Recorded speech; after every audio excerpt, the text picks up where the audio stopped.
Empire.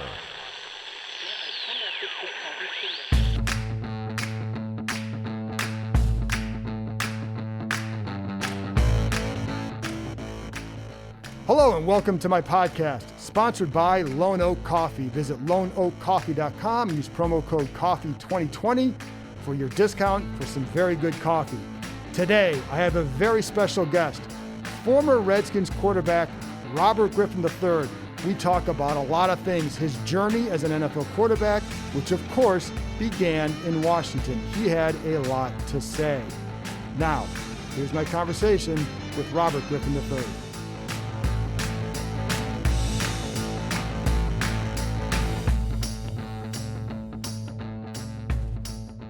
Now I'm very pleased to be joined by Robert Griffin III, a guy that I enjoyed covering. That 2012 season was the most fun I've had covering on this beat, and was because of what Robert was able to do out there.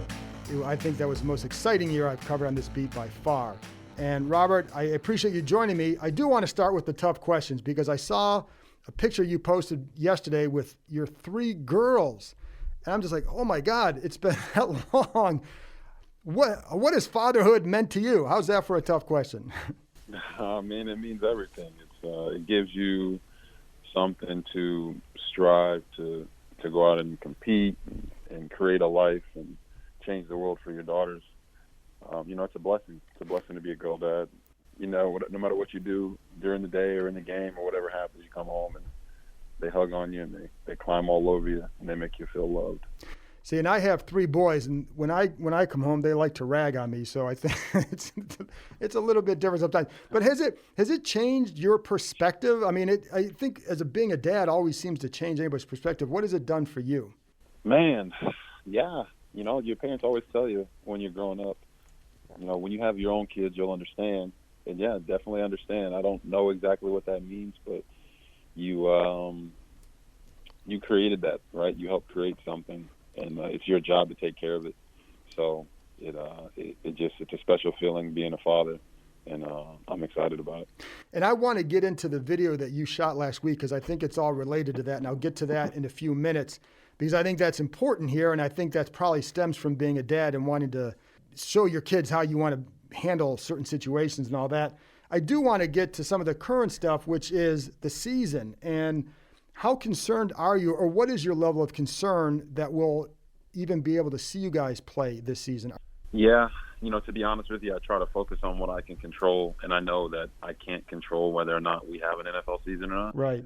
So I just do what I can to stay ready, throwing, lifting, running, staying in shape, being ready to roll. And I think player-wise, just from the guys I've talked to, the biggest concern is our families, right? Right. We say something happens and there's an outbreak in the facility or a couple of players get it. Well, what happens to that player? Does that player quarantine at a hotel? Well, the hotel's not going to want him to stay there. He can't stay at the facility because they're not going to at the facility. And if he goes home, he might get his family sick.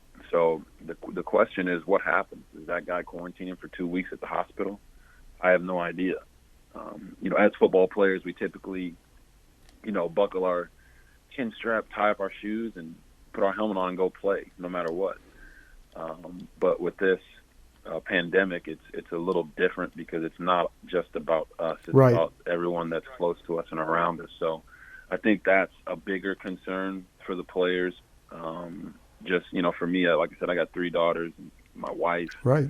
I don't want to get them sick. I don't want to bring that back home. So what's that look like if you do, contract the coronavirus? And I'm guessing, I know like Dr. Fauci mentioned a bubble, like what the NBA is doing. I think that'd be really hard to do in the NFL. I don't know what your thoughts are on that. Yeah, I mean, I don't want to say impossible, but it'd be really hard. There's just a lot more people, right?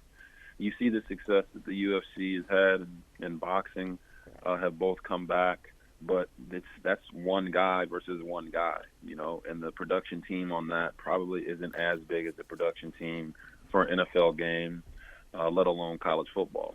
So for us, it's hard to get 90 guys to go into a bubble, let alone 53 guys along with coaches and staff and everybody else. So, I don't know if that'll work, but that's out of my realm of expertise. Sure. So I'll leave that to Dr. Fauci and all the other guys Right. that are trying to figure that out. Yeah, and it's way over my pay grade too. I do wonder for you, what would you need to see before you feel okay, it's safe to come back and play and be in a team setting like that? Just recently, a lot of guys have been doing the workouts, right? 10, 15, 20, 25 guys together. And almost every one of those workouts has come out with, positive tests for the coronavirus. Right. So when you come back and now you have 90 guys in a building, and that's only counting the football players, and you're saying, all right, we got to do all these protocols and social distance, and hopefully, guys, we can mitigate this, because it's not a matter of how many or if anyone will test positive, how many tests will we have, how many people will test positive, and how do we minimize the impact of that. For me as a player, like I said, I can focus on what I can control, and at this point, if they tell me, hey, Robert, we need you to come to work, then I'm going to go to work. Okay. I have to support my family. I have to take care of my business and try to go out and achieve all the dreams I have set for myself. But does that mean that we're not, the players aren't a little concerned about it? Yeah, I think the players are concerned. I think, they'd be dumb not to. And you just have to see what's going around you and try to mitigate that and minimize the impact as much as you can. So let's hope that there is a season. So if there is a season, you're playing with the quarterback up in Baltimore, Lamar Jackson. What has it been like to watch him the last couple of years? Yeah, I think it's been awesome. It's been awesome to work with him. I think he showed extreme development from year one to year two. And really, year two is just his first year starting. So sky's the limit for my guy. I'm excited for him. I've enjoyed my time here. Like I tell everybody, I don't want to be a backup for the rest of my career, so I'm still striving to go out and be a starter, and I try to go out and prove that every single day to the Ravens. I think they look at me that way as well. So, but in the current situation that I'm in, I love the job that I have, and being able to be a part of such a great organization. How have you developed as a quarterback, even these last couple of years, because you're still going to be working on your game and all that. So how have you developed as a quarterback while you're waiting to get that next opportunity? Yeah, I think, if you ask any quarterback that, they just tell you they work on everything. Right. Just been working on everything, just getting a better understanding of all the concepts and the coverages and how to play at a high level. We're doing the things that I know that I can do. So I just continue to work on that, continue to pound the film. And, I've never been a guy that didn't work hard. So right. I just know that whenever your number is called, you have to be ready. My number was called last year a bunch. And I started the last game against the Steelers in a must-win game for them, and we came out with the victory. So I think that I just continue to go out and prove it every single time when I get an opportunity. Go out, play well, and be ready to roll. That's the bottom line. And that position too is one of acquiring knowledge as well, which is why you can see quarterbacks playing and doing well into their late 30s. So where do you feel like maybe you say, this is an area where I say, like, I can't wait to get back out there in a full-time role to show this because I'm feeling I'm better here? Yeah, I think I have a better understanding of how football is played at the NFL level. I think I have a better understanding of who I am as a player, so I kind of understand that, know where I got to go and know what I can do. And, it's like they say, situational football, right? Right. You got to be able to play situational football. You got to be able to move the ball up and down the field. And I think I've gotten a better understanding of going out and doing that. I do believe the more you play and the longer you play, the better you get. And I had to come into Baltimore and be the fourth quarterback to prove that. Right.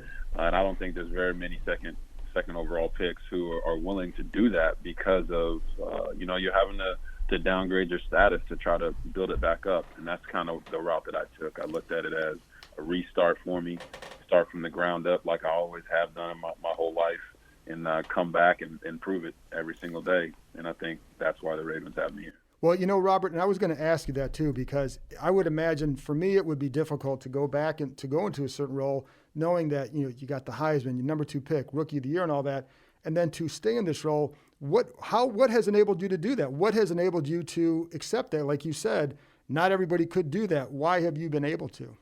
Yeah, and the way I look at it is, it wasn't that I accepted that role. I kind of looked at it as, look, I was out of the league for a year. I didn't take some opportunities because I didn't think they're the best ones for me. And Baltimore came knocking twice. right? They came Okay. knocking in 2017. I said no. So in 2018, when they came knocking, I believe that God was telling me something. And yeah, no one wants to say, well, God told me to go sign a contract for less than my value and go be the fourth quarterback for the Baltimore Ravens. Yeah, nobody wants that. But at the end of the day, I knew that I had to do something to go out and prove that I could still play. And Baltimore was the best organization for me to go do that with. So when I went out there, played in the preseason in 2018, it was just to show everybody, look, I'm here, I'm ready to roll.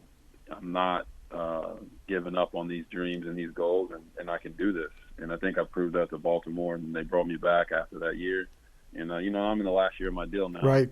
Who knows what happens? Maybe there's an extension in the future. Maybe I hit free agency, or maybe I get traded. Who knows? But at the end of the day, I'll be ready for whatever. And I think that mindset of just go out and prove it is kind of what helped me say, if I'm going to bet on anybody, I'm going to bet on myself, right? I'm not going to leave it to chance. I'm not going to say I want all these demands. I'm going to go out and they say, look, we're going to pay you this. Will you come in? And I'm going to go in and show them that I'm worth more than that. And I think I've done that with Baltimore. When you were sitting out, did it I don't want to say refocus, but maybe did you think about how much it meant to you? Did you go through any sort of introspection like that, or was that ever an issue? Because you were a world-class track guy too. You could have probably gone to the Olympics, I'm assuming. So did you ever wonder, maybe I could go do this, or did you say, no, this is exactly what I want to do. I just need a chance to get back in there. Was there ever any sort of introspection like that? Yeah, I would say that it wasn't a refocusing or anything like that. It was more, it just showed me that this is what I was called to do. Okay. The reason I say that is, like I said, I've never been a guy that doesn't work hard. Never been a guy that needed any other type of motivation. But when I was out in 17, I'm watching the games and I'm studying the tape, and I'm like, man, right. I know I can do this. I know I'm one of the top 32 quarterbacks in the league. So why am I sitting at home right now? And I kind of told myself in 17 that while I was sitting there that I wasn't going to be the reason.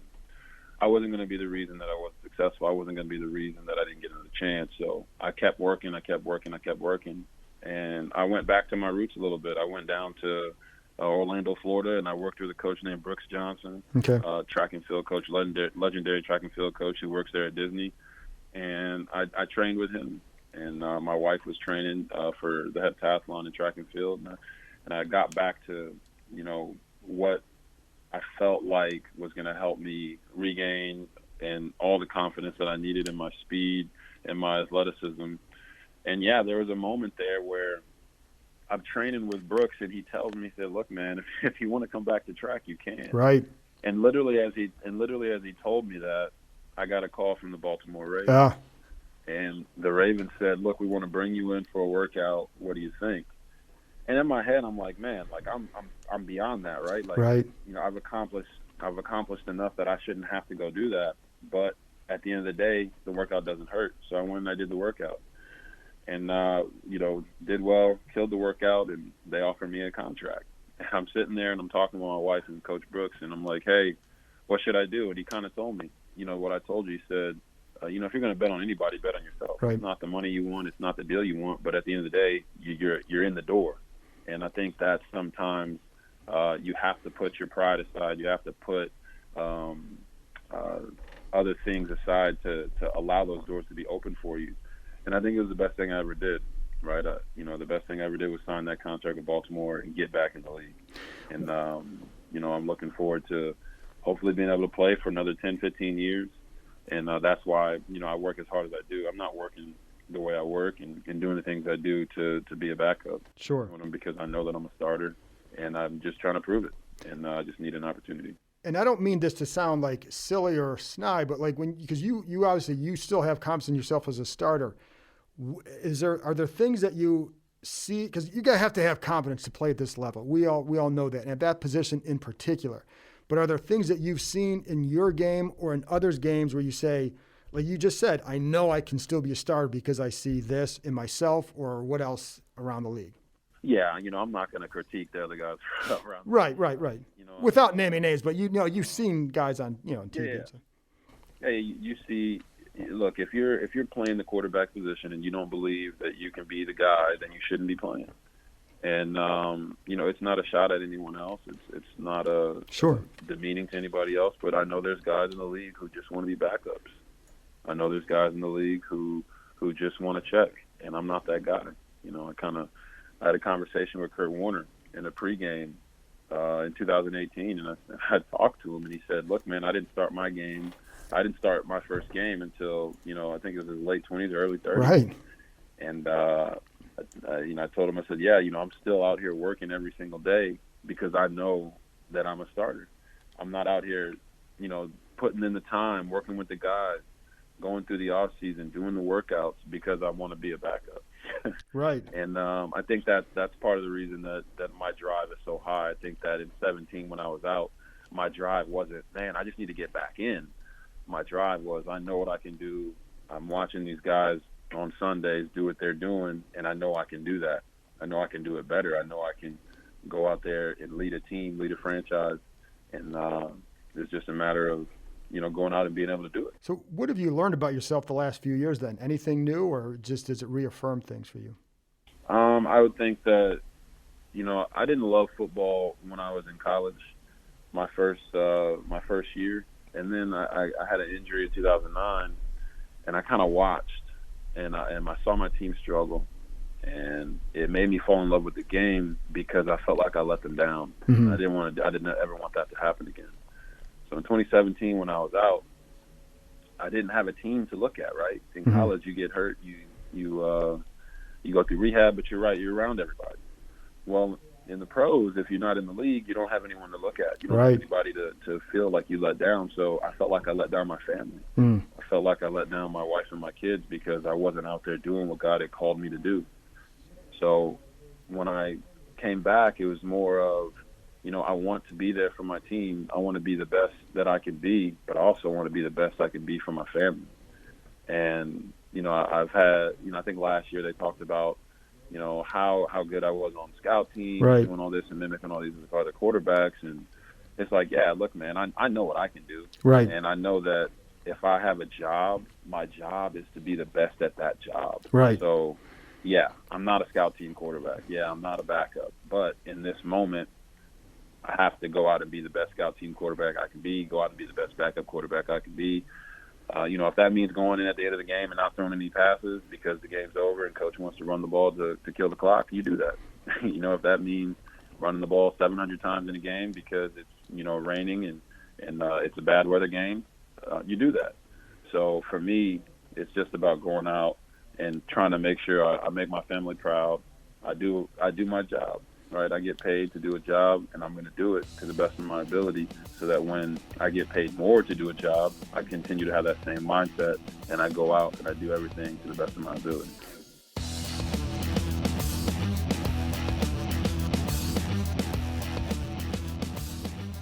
A couple months ago, I stopped into a store for a sandwich, but it was the smell of the coffee that knocked me over. That's when I fell in love with Lone Oak Coffee. I bought some of their Mexican blend and was happy for the rest of the week. Lone Oak is a small specialty-based coffee roaster company in Winchester, Virginia. They finished 9th in the nation in the U.S. Coffee Roasting Championships in 2017. They have received many awards for their house blend at the world's largest coffee roasting competition. Here's what I love about Lone Oak. They dial in each coffee to fit its best profile, bringing out the natural nuances and highlighting interesting flavors. I'm drinking their Brazilian blend now with a mix of nutty and almond flavors. They have coffees from all over the world. I love their smooth Colombian with hints of cocoa and caramel apple. Go to loneoakcoffee.com, Loneoak coffee.com, and when you order, use the code COFFEE2020. That's COFFEE2020. You will receive a 5% discount with free shipping on any orders over $25. Start your day off right with Lone Oak Coffee. Obviously, your name is one of the most popular in the NFL, and there's been a lot written on you and all that.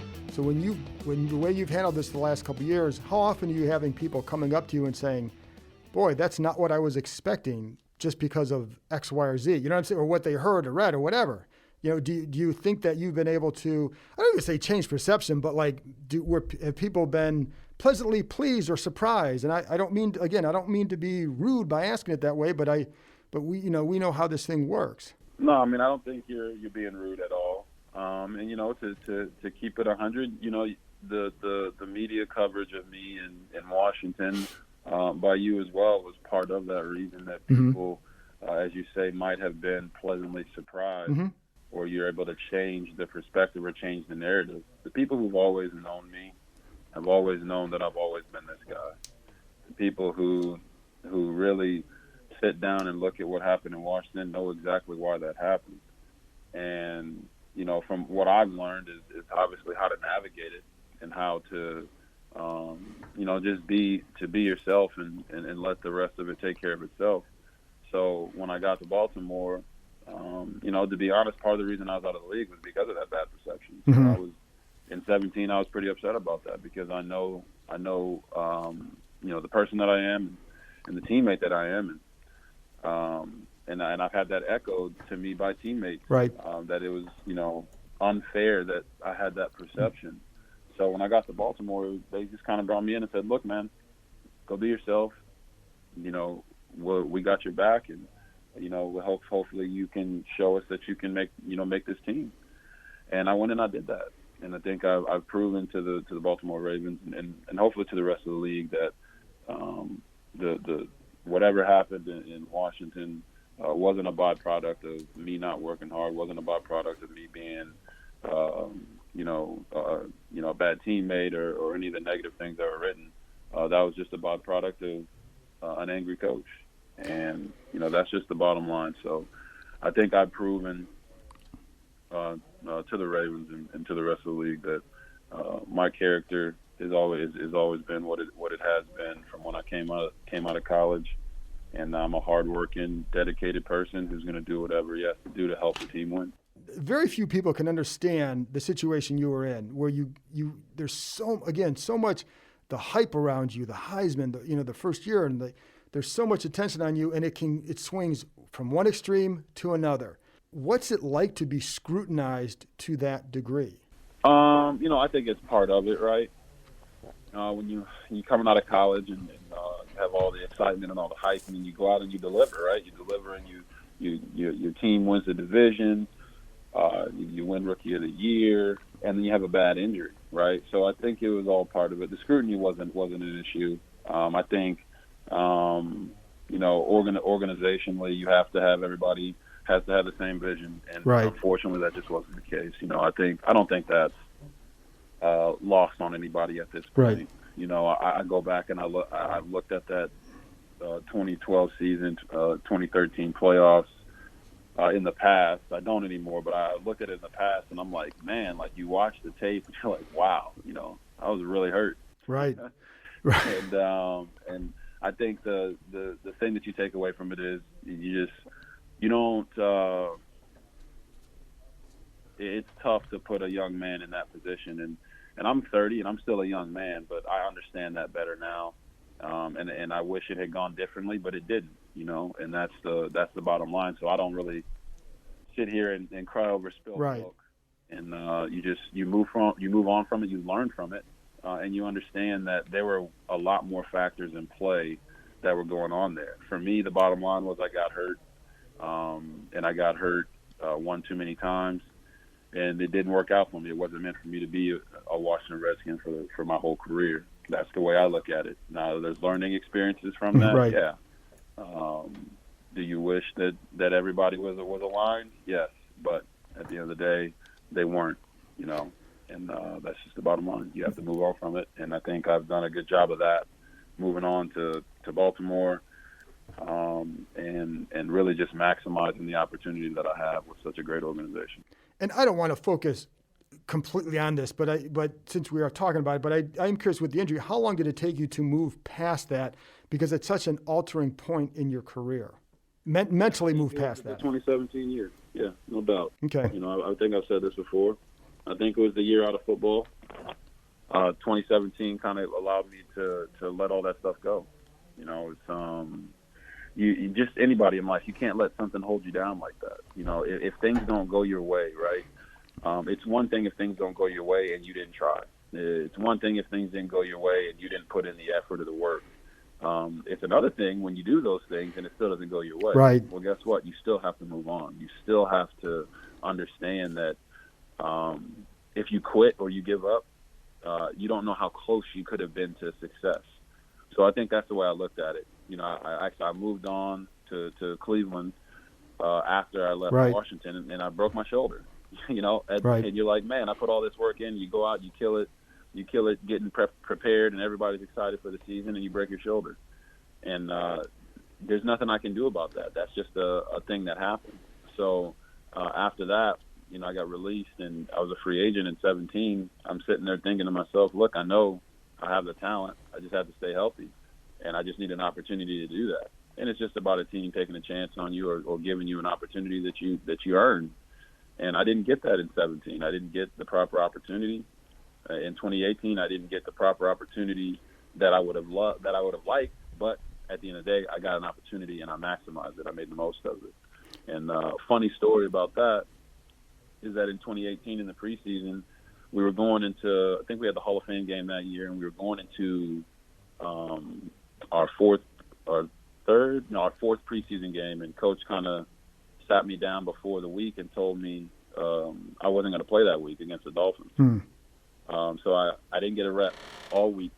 It was Joe Flacco, Lamar, and a quarterback named Josh Woodrum. Mm-hmm. They got all the reps all week. I got not one rep.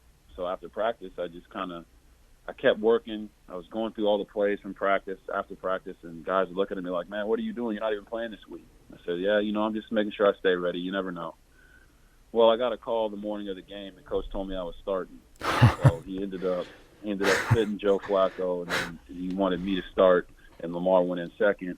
So I started that game, and if I had not done a rep all week, if I had not gone after practice and worked on my craft to make sure I was prepared to know the game plan and know the plays and be able to run them without any reps, I wouldn't have made that team. Well, we went out and we played against the Dolphins number ones with R2s, essentially. No starting receivers, both tackles out. Marciano didn't play. And we went up and down the field and I think we put 20 points on them or something like that in the first half. And because of the performance, I made the team. If you remember, the next game was against the Redskins. That's right. Season, and everyone thought I was going to play. And Coach told me at the beginning of the week to keep it under wraps. Hey, you're not playing this week. You've earned your spot. We'll see how it shakes out when the numbers come down to what the numbers come down. But you've earned the right not to have to play in this game. And to me, that it just speaks volumes to. It doesn't matter where you come in at. It doesn't matter what it looks like. All you have to do is go out and perform. Go out and put your best foot forward, no matter how far you may feel like you're behind or how much the odds are stacked against you. Just go get it done. And I think that's what happened with me, and I was blessed to be able to have that opportunity. But, it's funny because I always feel like the NFL is this opportunity, and you stay ready for your opportunity because you don't know when it's going to come. But I do want to go back with, you getting over that injury and all that. Have you ever communicated with Mike Shanahan since then? Have you talked to him or even Dan Snyder since then, last couple of years? Yeah, I have actually.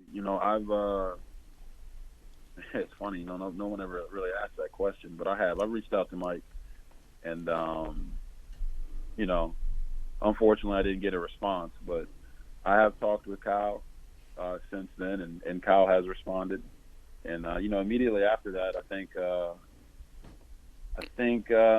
right after that, Kyle went to Cleveland first, right? Right. Mm-hmm.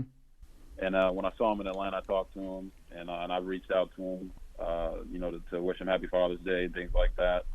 And Kyle has responded back, but I haven't heard back from Mike. And at this point, I don't know what to really take from that. I just know that it was a tough situation, and he didn't want me as his quarterback.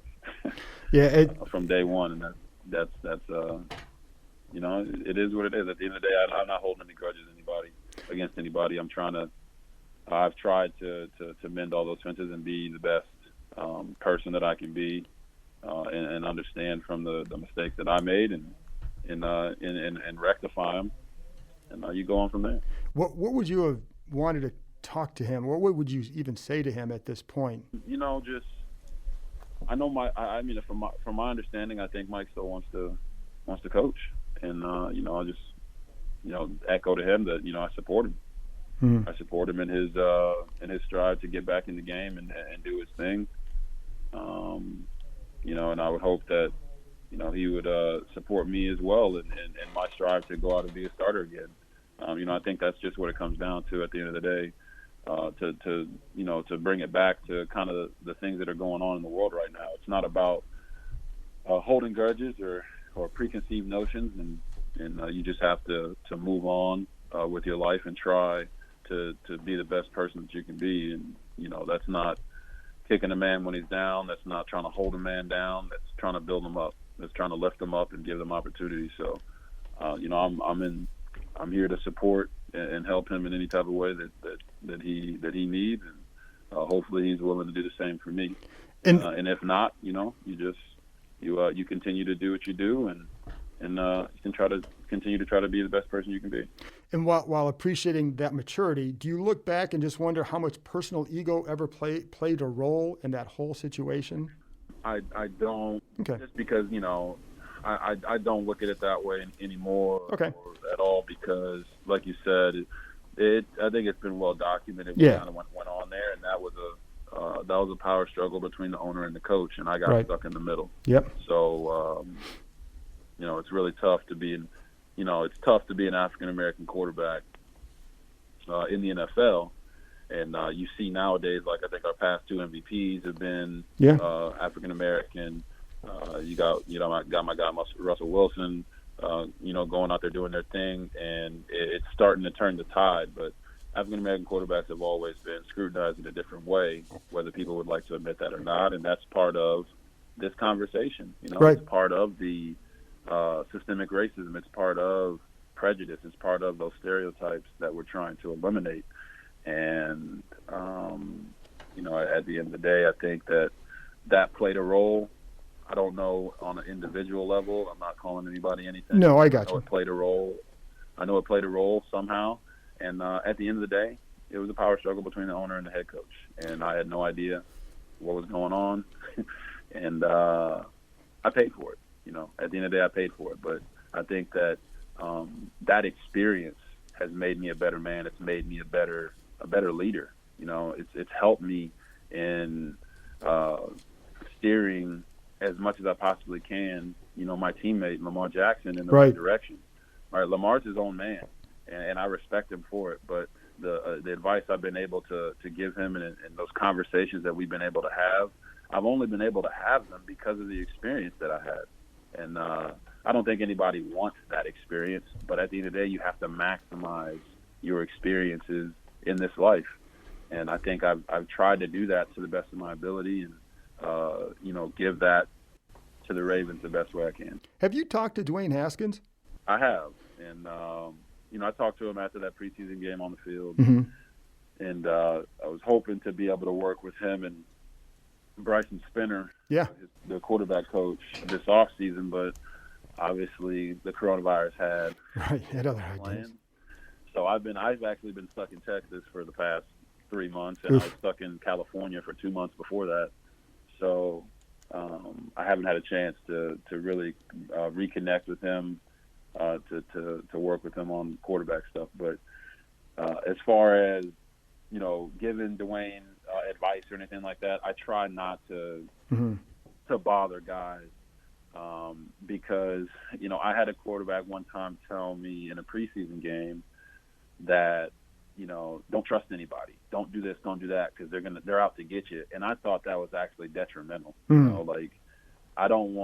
want Dwayne to be successful. I want him to go out and be the best player he can be, and I'm not going to be the person that puts some bad thoughts in his mind, if you know what I mean. Yes. The conversations I've had with Lamar, they're not bad conversation thoughts. You know what I mean? These are, look, this is what we do. This is what we have to do.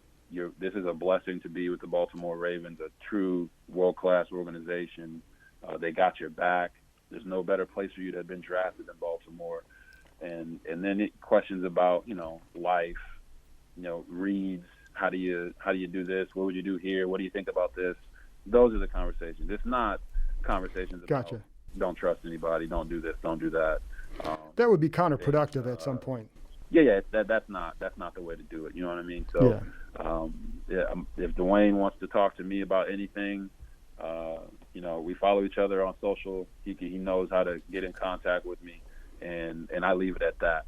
I want him to be successful, but I know he's got to chart his own path with the Redskins and that team. So I'm not going to be a detriment to that or get in the way of that. Did you have, I don't know how closely you followed, because I know you got your own thing going on, but during the season, how aware were you of the narrative around him? And just that. I wasn't that aware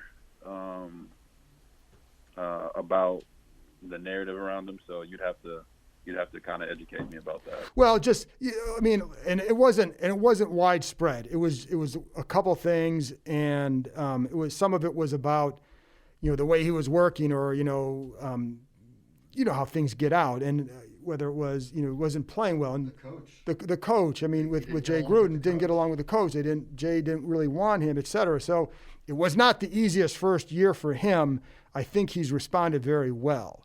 And but I didn't know, from afar, you may not get all that stuff, because that becomes, part of what's going on here. And again, you have your own thing. So, but I did want to ask you about a couple more on 2012. What do you look back on? Because there's so many memories from that year, and what you did and what you accomplished and what the team did. What is it that you look back on maybe more than another memory? I think that, the memories of that year were just, I know a lot of the fans have a lot of nostalgia about it. The media have a lot of nostalgia about it. And it's crazy to me because at the bye week in 2012, we were 3-6. I know. We were a losing football team record-wise. And I still remember that press conference after that game. And Coach said that, we're evaluating for next year. Right. And, I've always been a winner in my life. And, I take pride in that. And I kind of remembered going up onto that podium and saying, I respect what Coach is saying and that he's evaluating for next year. But, after this bye week, they're not going to see a better team. I'm going to come back. I'm going to go and work during that bye week and be a better player and help this team win. And we won 7 straight. And to me, it's just a true testament of it's not how you start, right? It's right. How you finish. And for me in my career, it kind of, sets the same precedent. It's not how you start, it's how you finish. We started off fast, and now I've had a lot of bumps in the road. But now I'm getting back up the hill and being able to put my best foot forward.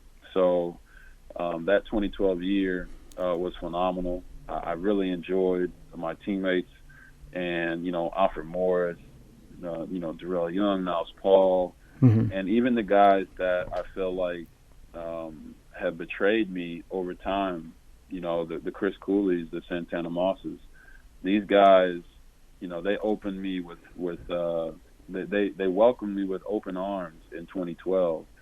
And I say that because it wasn't like they just accepted me for who I was. They kind of were like, is this guy the guy? Is he going to help us get to the promised land? And I had to earn that. Right.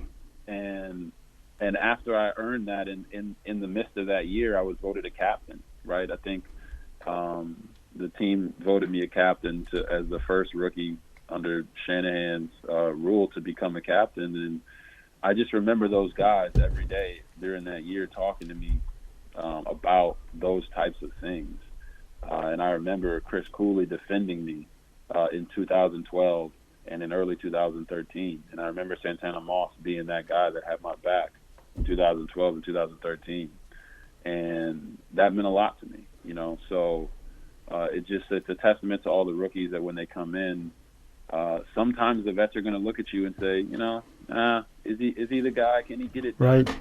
Right. And you have to prove it to him. And when you prove it to him, it truly is a special thing because now you're a 22, 21, 22, 23-year-old man, and you're leading 29, 30, 31, 32-year-old men on a football field, and that's a truly special experience. You don't get that in high school. You don't get that in college. But in the NFL, all your dreams can come true. So I really enjoyed that process of it, and, hopefully, get a chance to go out there and not just be a starter, but be a franchise player, leader of an organization to go out and prove it again. And obviously, when you talk about them betraying you, they had come out and said some things about either what you had said or done, or your career, or the perception, or whatever. So just not balancing it, but just so people, in case people are wondering, I'm assuming that's what you mean by the betrayal part. Yeah, I mean, I just mean that in 2012 and 2013, they had my back, right, and they were saying things completely opposite of what they said in 2015 and 2016. Okay. So okay, it's just one of those things of at the end of the day, I became the scapegoat for the organization, and when I left, a lot of people saw that, and it is what it is. I've learned to not really focus on those things. I've learned to not try to defend myself in those situations anymore, but just go out and play the game. And it's not about anything else other than that. I understand that everybody has a job, and at that time, what was it, 2014, 15, 16, that during that time, I was the reason for everything that went wrong. And I think those guys understood that they had a job, and their job required them to say some of those things. Mm-hmm.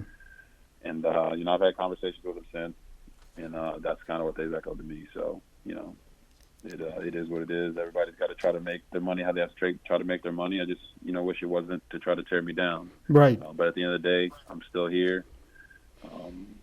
It's been a blessing that my teammates in Baltimore accepted me for who I am, and trust me and believe in me. And that's all you can ask for, right?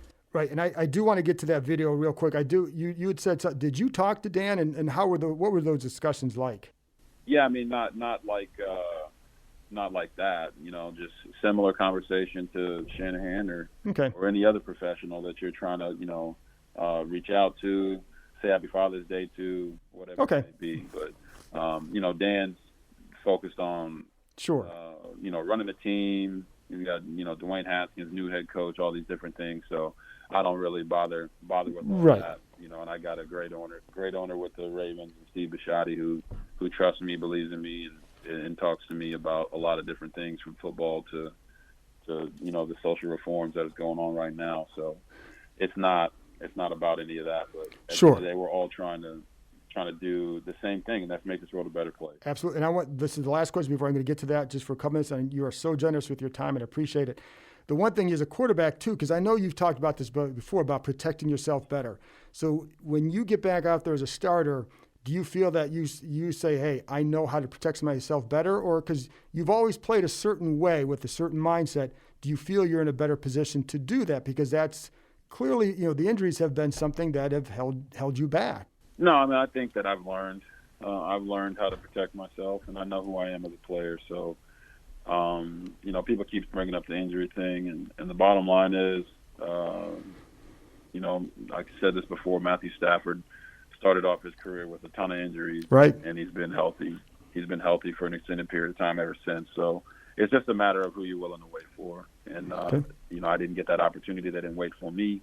But at the end of the day, I've gone out and I've done what I have to do to put myself in position to get another opportunity.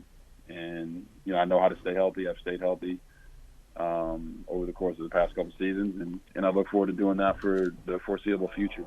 So I think I've learned my lesson. I know how to play the game. I know how to play it smart. I know when to be aggressive. And, I think that's part of it, right? It's part of growing. It's part of learning. And you have to learn from your mistakes from the past, and I think I have.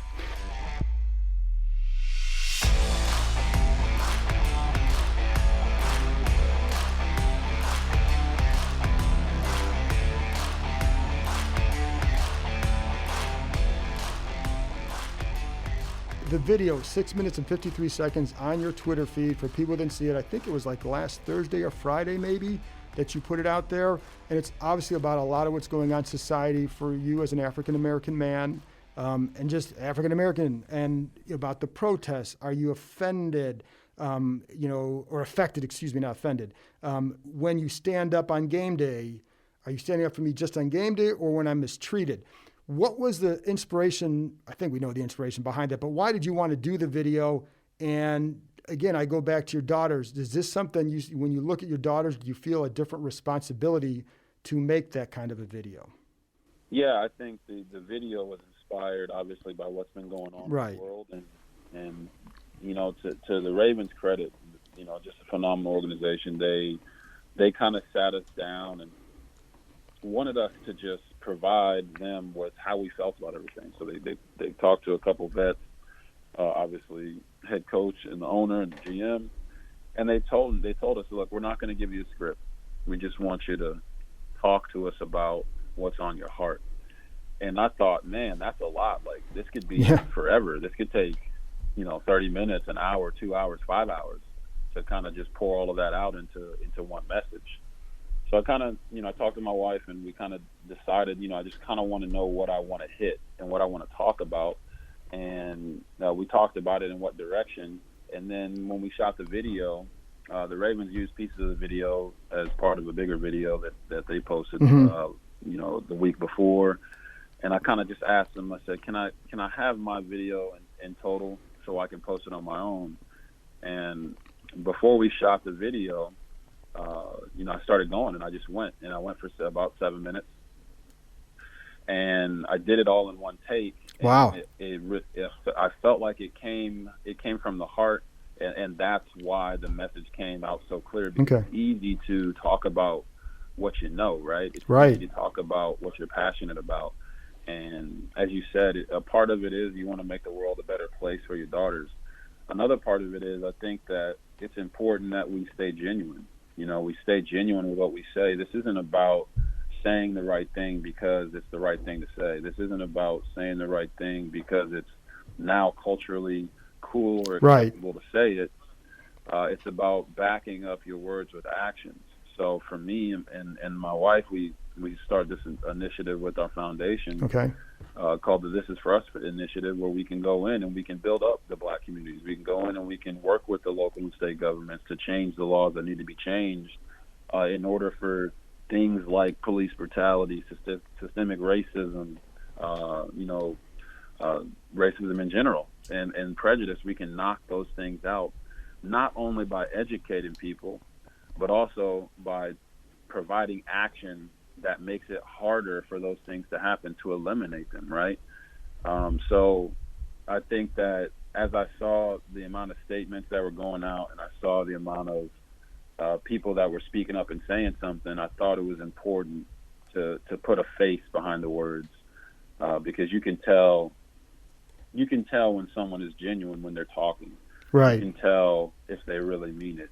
And sometimes words don't jump off the page, you know what I mean? They can be interpreted a certain way. I've certainly learned that over the course of my career, not only in the pros, but in high school and college as well. So sometimes you have to say what you mean what you say, and have people see you when you say it, and put yourself out there, right? It's an awkward time right now for a lot of people who may or may not be African American. Right. Some people have never said anything. Some people have always thought, man, this doesn't affect me that much, so I'm just going to stay out of harm's way. And I need those people. We need those people to step up and say something, because as you said, and as I talked about in the speech, it's about the people who aren't affected. They have to be just as outraged as the people who are. It's really hard for a minority in any country to achieve equality and not be brutalized if they're not supported by the majority. And that's just the facts, So we need the majority, and in America, that's white Americans.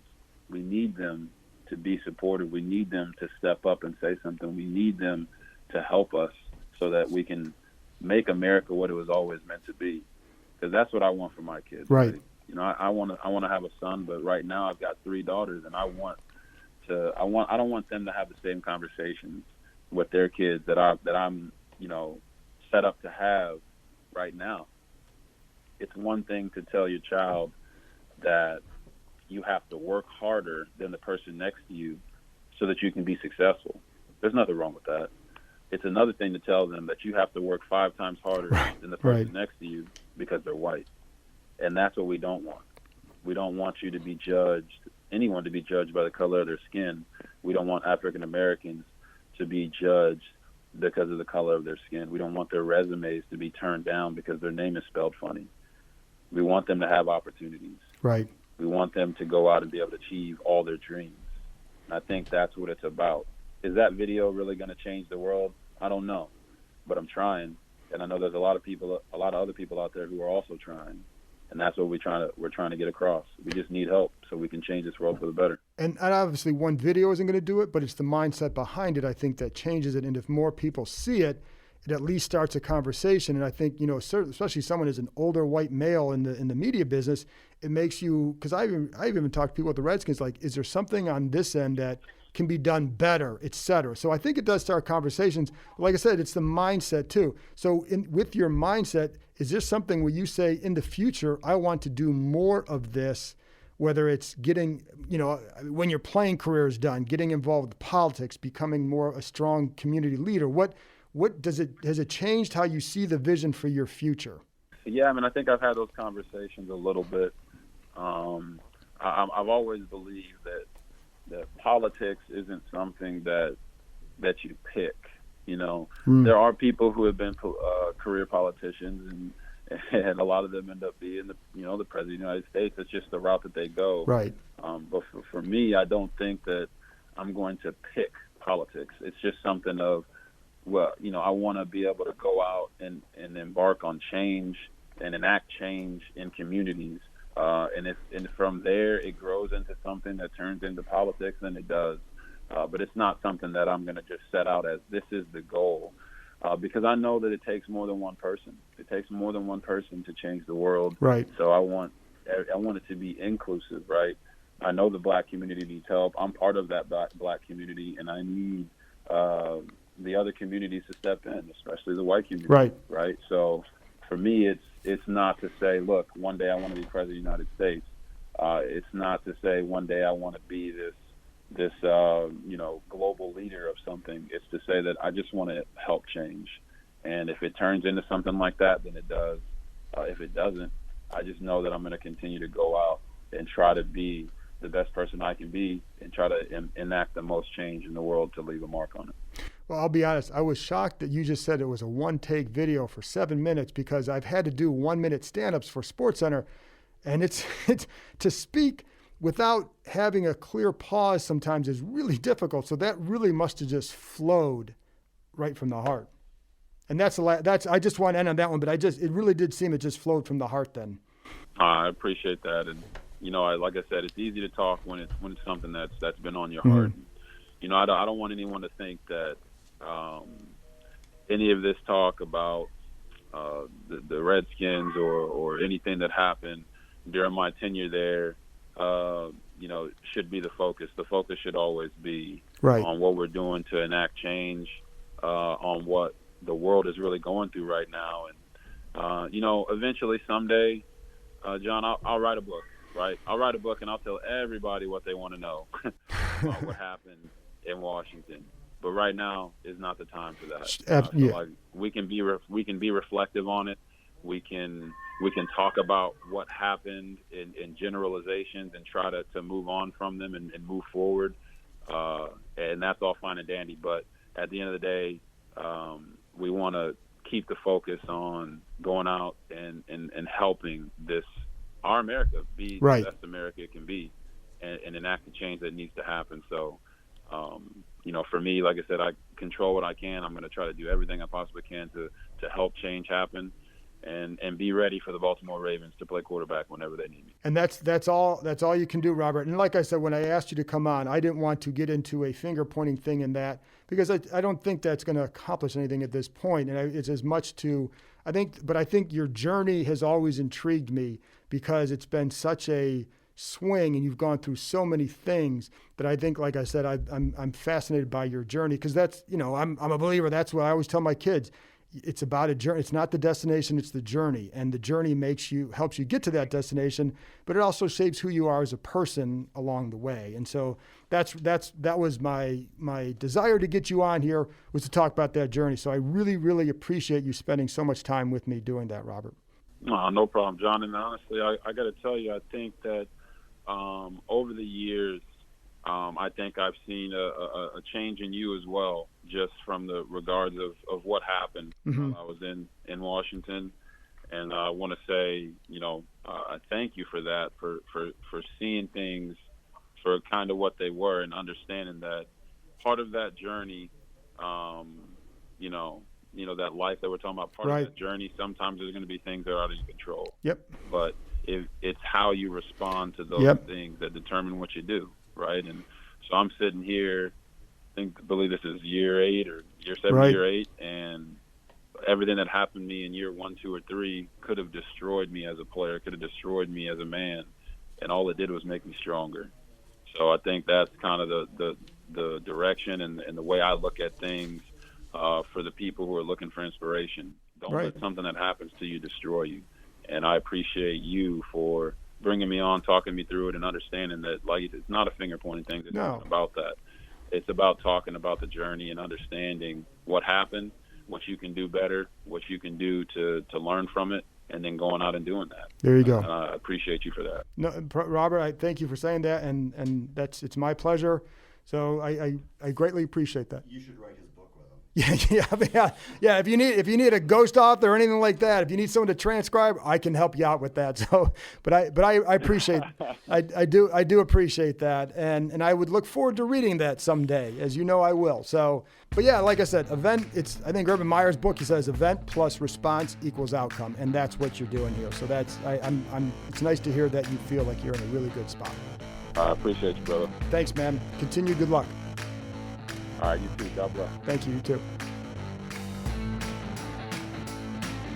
Well, that's it with Robert Griffin III. I hope you enjoyed that conversation and his journey as an NFL quarterback.